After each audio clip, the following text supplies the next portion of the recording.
The Aboriginal has simply been bred out. Films do not exist in a vacuum. Every value and ideology is inextricably ingrained within the society.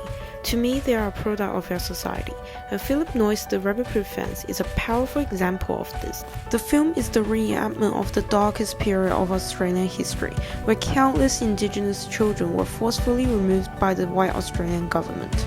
It presents these events in a deeply confronting way.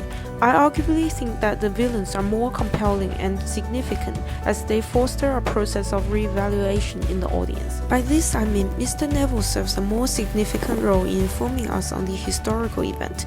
Although he believes that he has good intention, his misguided actions have detrimental consequences in the stolen generation.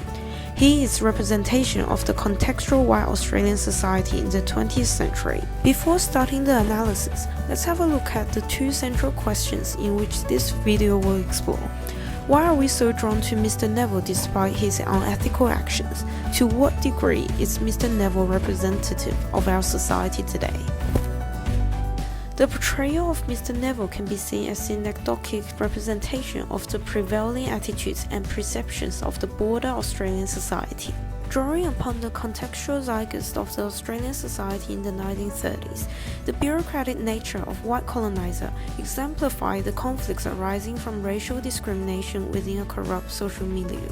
As in this scene, the notion of power and superiority are saliently conveyed through the use of low-angle shot and the close-up shot of his stern facial expression. The sense of control and authority is further reinforced through the formal diction in Neville's lengthy dialogues. The youngest is of particular concern. She's promised to a full blood. I'm authorizing their removal. Notice that the use of possessive pronoun I, as well as performatives in I'm authorizing their removal. Here, his callous tone powerfully portrays the dominating zeitgeist of 1930s Australia. Mr. Neville serves as the British Australian archetype and presents the immoral treatment of the Aboriginal people.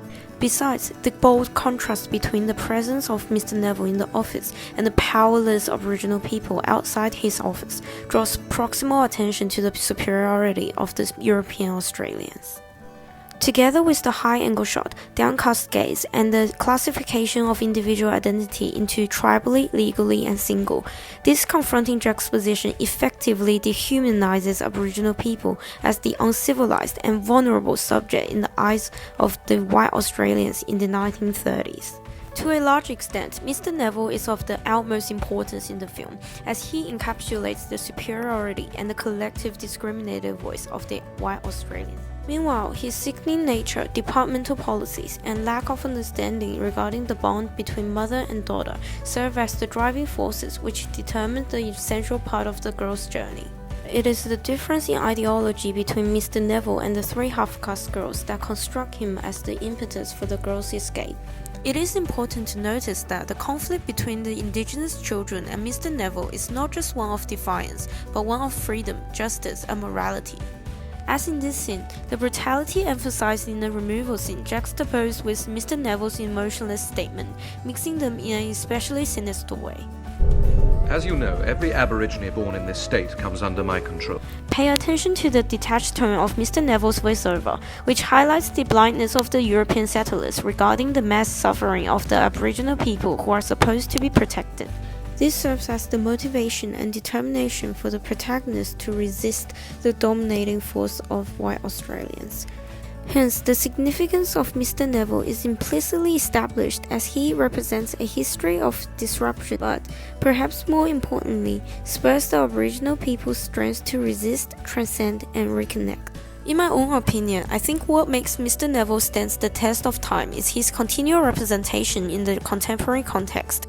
The fact that Mr. Neville does not change suggests how the ideological underpinnings of the white Australians continue to indirectly shape the contemporary politics. In the last scene of Mr. Neville, where the high-angle shot highlights his loss of power as a result of his failure to catch the girls, together with the use of intensive shadows and haunting non-diegetic music, as Mr. Neville comments, Who have to be protected against themselves. If they would only understand what we are trying to do for them. The sense of abnormality and obsessiveness of Mr. Neville is immediately conveyed. Implicitly, this underpins the ugliness and stolid nature of the white Australians as a whole in the 1930s. Therefore, regardless of how you interpret Mr. Neville as a representative figure of racial discrimination, a figure who stands the test of time, or a villain who determines the success of the hero, the character Mr. Neville is of the utmost importance in the film, as his presence brings to light the urgency for a greater need regarding redress and reconciliation in Australia.